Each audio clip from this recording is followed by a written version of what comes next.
कन्हैया लाल की जय हो, गीता मैया की जय हो। 15वें अध्याय का महात्म्य।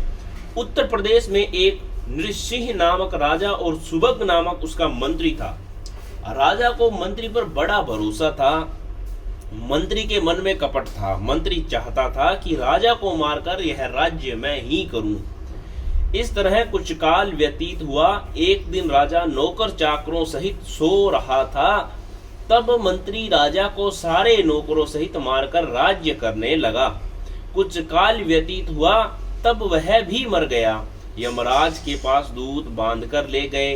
धर्मराज बोला, हे यमदूतो, यह बड़ा पापी है, इसको नरक में डालो। हे लक्ष्मी, इस प्रकार कई नरक भोगकर धर्मराज की आज्ञा से घोड़े की योनि में आया। एक सौदागर ने बहुत से घोड़ों को मोल लिया और वह घोड़ा खरीदकर अपने देश को चला।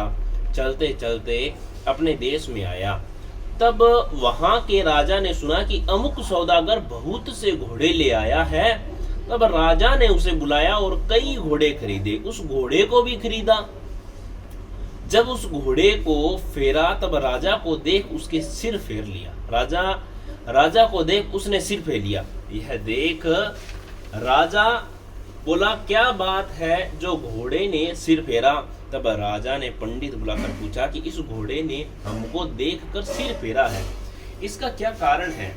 पंडित जी ने कहा, हे राजन, इस घोड़े ने तुमको सिर नवाया है। राजा ने कहा, यह बात नहीं। कई दिन पीछे राजा शिकार खेलने को उसी घोड़े पर सवारी करके गया। वह घोड़ा बहुत तेज चलता था। राजा शिकार खेलता खेलता बहुत दूर चला गया। उस दिन राजा ने जाते ही शिकार मारा। राजा बहुत प्रसन्न हुआ। राजा घोड़े को वृक्ष से बांधकर कुटिया में गया तो साधु अपने पुत्र को गीता के 15वें अध्याय का पाठ सिखा रहा था। वृक्ष के पत्ते पर श्लोक लिखकर बालक से कहा, खेलते रहो और इसको भी कंठ करो। उस पत्ते को घोड़े ने देखा तो तुरंत उसकी देह छूट गई। देव देही पाई। स्वर्ग से विमान आए जिस पर बैठकर बैकुंठ को चला। इतने में राजा जल पीकर बाहर आया। देखा तो घोड़ा मरा पड़ा है।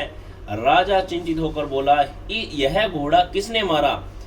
इसे क्या हुआ है? इतने में आवाज आई, हे राजन, तेरे घोड़े का चैतन्य मैं हूँ।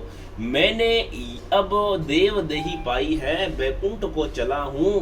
राजा ने पूछा, तुमने कौन सा पुण्य किया है? उसने कहा, यह बात ऋषिश्वर से पूछो। राजा ने मुनीश्वर से पूछा। मुनि बोला, हे राजन, गीता जी का श्लोक लिखा हुआ पत्ता इसके आगे पड़ा है। घोड़े ने यह अक्षर देखे हैं, इस कारण घोड़े की गति पाई है भाई। श्री नारायण जी बोले, हे लक्ष्मी, यह गीता के 15वें अध्याय का महात्म्य मैंने तुमको सुनाया। बोलो गीता मैया।